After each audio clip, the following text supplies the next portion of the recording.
The Stolen Bacillus, by H. G. Wells. "This again," said the bacteriologist, slipping a glass slide under the microscope, "is, well, a preparation of the bacillus of cholera, the cholera germ." The pale-faced man peered down the microscope. He was evidently not accustomed to that kind of thing, and held a limp white hand over his disengaged eye. "I see very little," he said. "Touch this screw," said the bacteriologist. "Perhaps the microscope is out of focus for you. Eyes vary so much. Just the fraction of a turn this way or that." "Ah, now I see," said the visitor. "Not so very much to see after all. Little streaks and shreds of pink. And yet those little particles, those mere atomies, might multiply and devastate a city. Wonderful!" He stood up, and releasing the glass slip from the microscope, held it in his hand towards the window. "Scarcely visible," he said, scrutinizing the preparation. He hesitated. "Are these alive? Are they dangerous now?" "Those have been stained and killed," said the bacteriologist. "I wish for my own part we could kill and stain every one of them in the universe." "I suppose," the pale man said, "that you scarcely care to have such things about you in the active state." "On the contrary, we are obliged to," said the bacteriologist.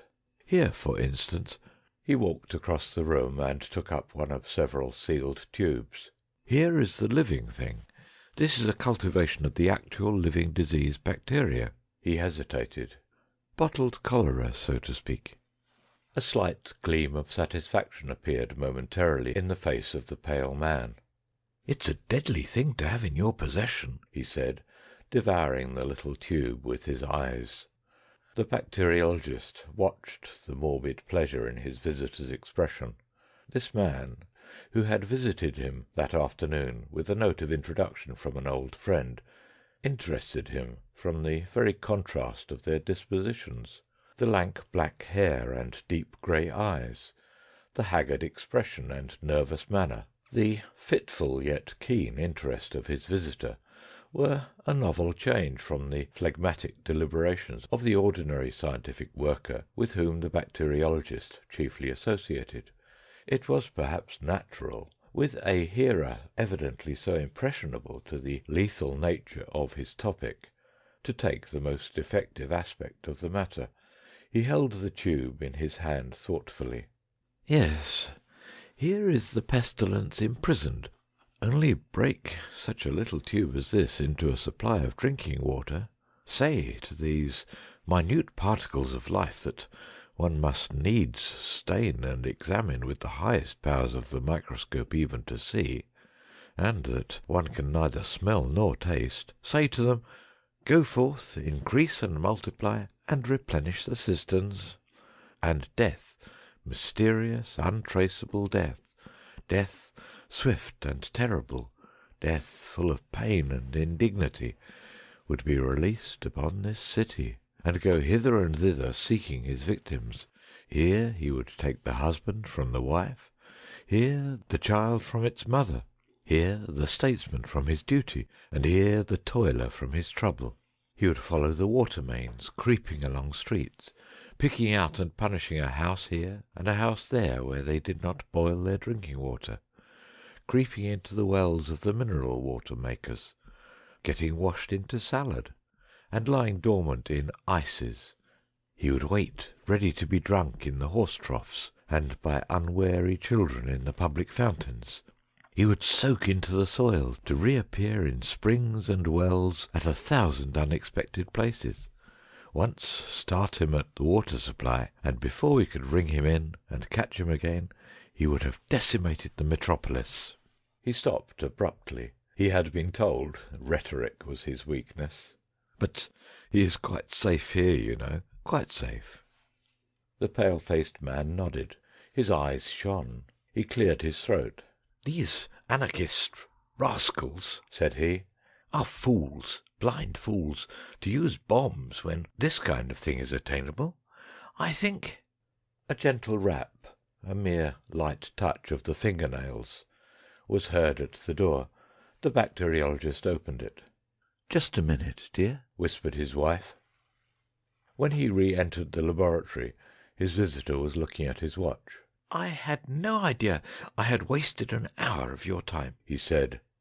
12 minutes to 4. I ought to have left here by 3:30. But your things were really too interesting. No, positively, I cannot stop a moment longer. I have an engagement at 4. He passed out of the room, reiterating his thanks, and the bacteriologist accompanied him to the door, and then returned thoughtfully along the passage to his laboratory.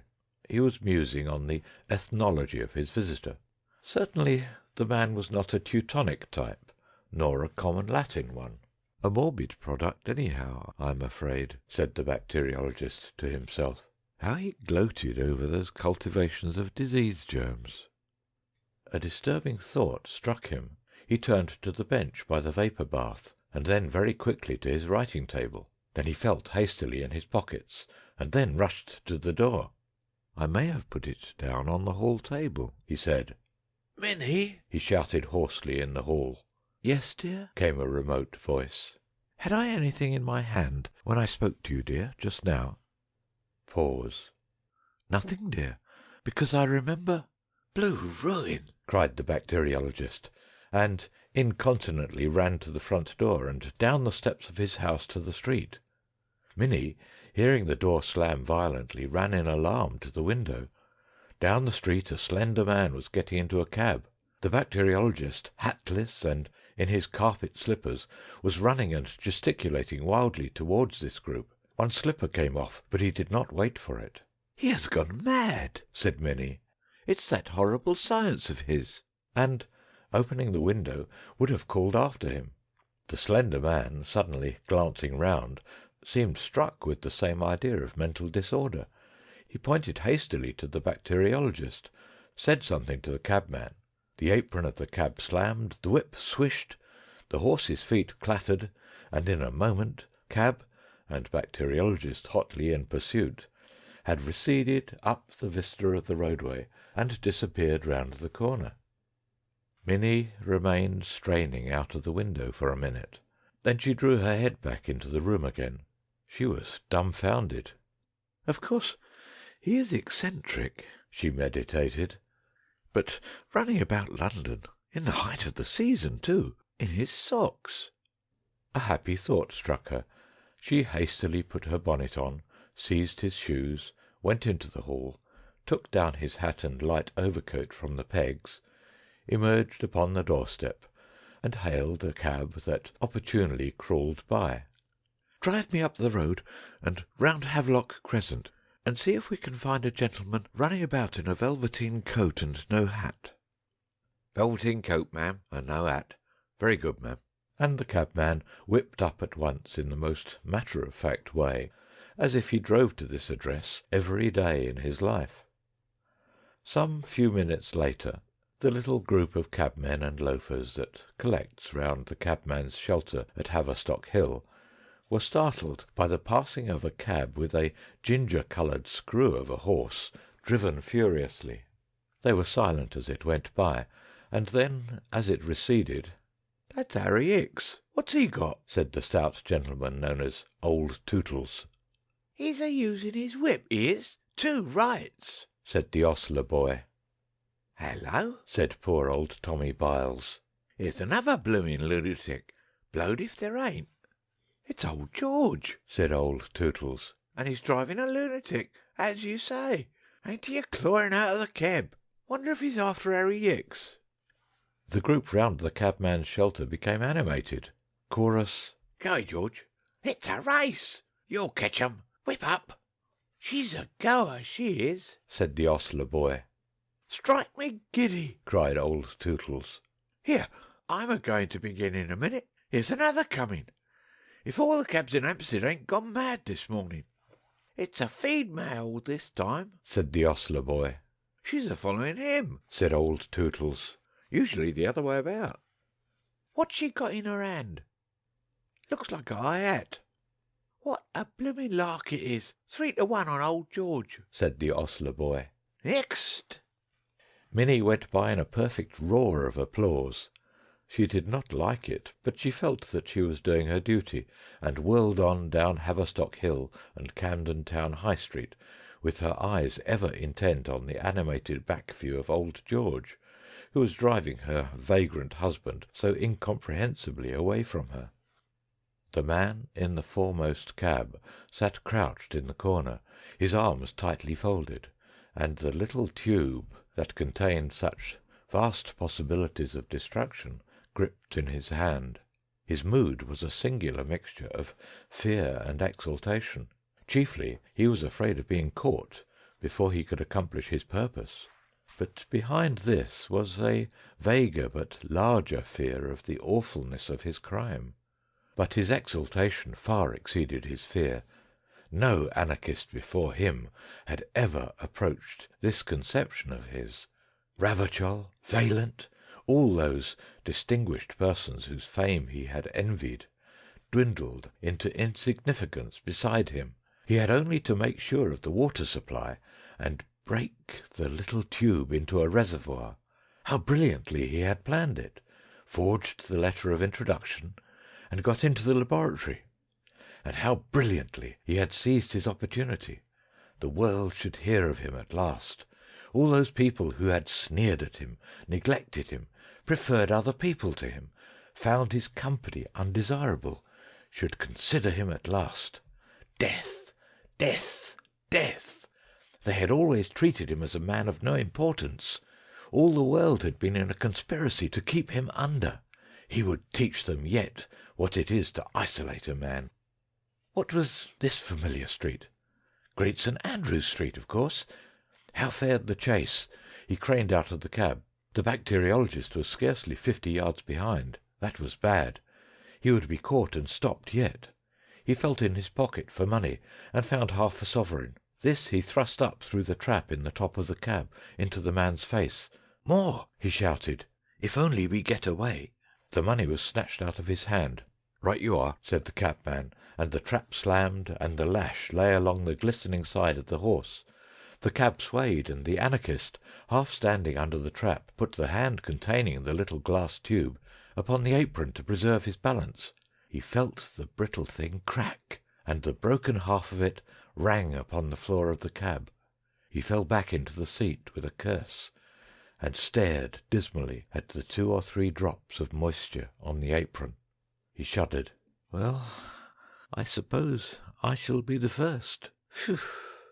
Anyhow, I shall be a martyr. That's something. But it is a filthy death, nevertheless. I wonder if it hurts as much as they say." Presently a thought occurred to him. He groped between his feet. A little drop was still in the broken end of the tube, and he drank that to make sure. It was better to make sure. At any rate, he would not fail. Then it dawned upon him that there was no further need to escape the bacteriologist. In Wellington Street he told the cabman to stop, and got out. He slipped on the step, and his head felt queer. It was rapid stuff, this cholera poison. He waved his cabman out of existence, so to speak, and stood on the pavement with his arms folded upon his breast, awaiting the arrival of the bacteriologist. There was something tragic in his pose. The sense of imminent death gave him a certain dignity. He greeted his pursuer with a defiant laugh. "Vive l'anarchie! You are too late, my friend. I have drunk it. The cholera is abroad." The bacteriologist from his cab beamed curiously at him through his spectacles. "You have drunk it? An anarchist? I see now." He was about to say something more, and then checked himself. A smile hung in the corner of his mouth. He opened the apron of his cab as if to descend, at which the anarchist waved him a dramatic farewell and strode off towards Waterloo Bridge, carefully jostling his infected body against as many people as possible. The bacteriologist was so preoccupied with the vision of him that he scarcely manifested the slightest surprise at the appearance of Minnie upon the pavement with his hat and shoes and overcoat. "Very good of you to bring my things," he said, and remained lost in contemplation of the receding figure of the anarchist. "You had better get in," he said, still staring. Minnie felt absolutely convinced now that he was mad, and directed the cabman home on her own responsibility. "Put on my shoes?" "Certainly, dear," said he, as the cab began to turn and hid the strutting black figure, now small in the distance, from his eyes. Then suddenly something grotesque struck him, and he laughed. Then he remarked, "It is really very serious, though. You see, that man came to my house to see me, and he is an anarchist. No, don't faint, or I cannot possibly tell you the rest. And I wanted to astonish him, not knowing he was an anarchist, and took up a cultivation of that new species of bacterium I was telling you of, that infest, and I think cause, the blue patches upon various monkeys. And, like a fool, I said it was Asiatic cholera, and he ran away with it to poison the water of London. And he certainly might have made things look blue for this civilized city. And now he has swallowed it. Of course, I cannot say what will happen, but you know it turned that kitten blue, and the 3 puppies in patches, and the sparrow bright blue. But the bother is, I shall have all the trouble and expense of preparing some more." "Put on my coat? On this hot day? Why?" "Because we might meet Mrs. Jabber. My dear, Mrs. Jabber is not a draught." "But why should I wear a coat on a hot day because of Mrs. Oh, very well." End of The Stolen Bacillus, read by Peter Yearsley.